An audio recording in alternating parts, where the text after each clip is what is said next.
And remember, if you only watch 1 hour of telly tonight, you'll be glad it's this one, because I'm going to give you a very specific warning, and you won't hear it from anyone else.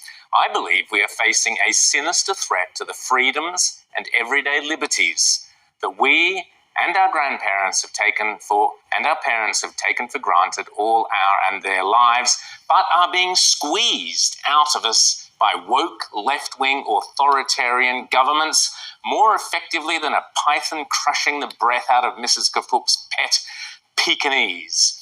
And if we don't wake up soon and start saying no, it will be too late. Yesterday, I read a very disturbing story that comes out of Oxfordshire in Britain, but it offers a terrifying glimpse into what the future, the net zero future, could well look like under the climate renewables tyranny of Chris Bowen and Anthony Albanese, of Dan Andrews, of Palaszczuk, of McGowan, of the loonies that seem to inhabit so many of our left-wing councils and the ACT, Labour councils and governments.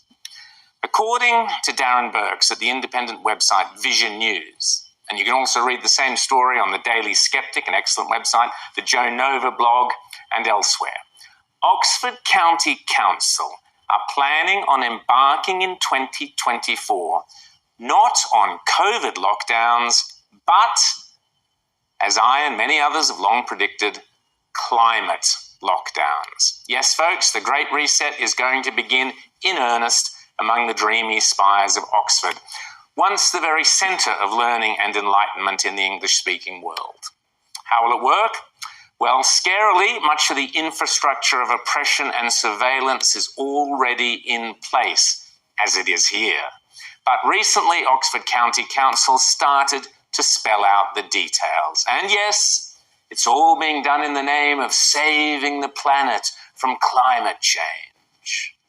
According to Vision News, last week, Oxfordshire County Council finally approved their plans to lock residents into one of 6 zones across the city of Oxford.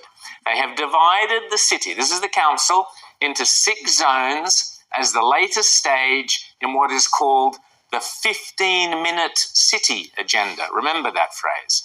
And they are actually boasting about this agenda. According to an October article in the Oxford Mail, the local newspaper there, quote, Duncan Enright, Oxfordshire County Council's Cabinet Member for Travel and Development Strategy, has explained how roadblocks stopping most motorists from driving through Oxford city centre will divide the city into 6 15-minute neighbourhoods. He insists the controversial plan will go ahead whether people like it or not. There's your COVID mentality at work.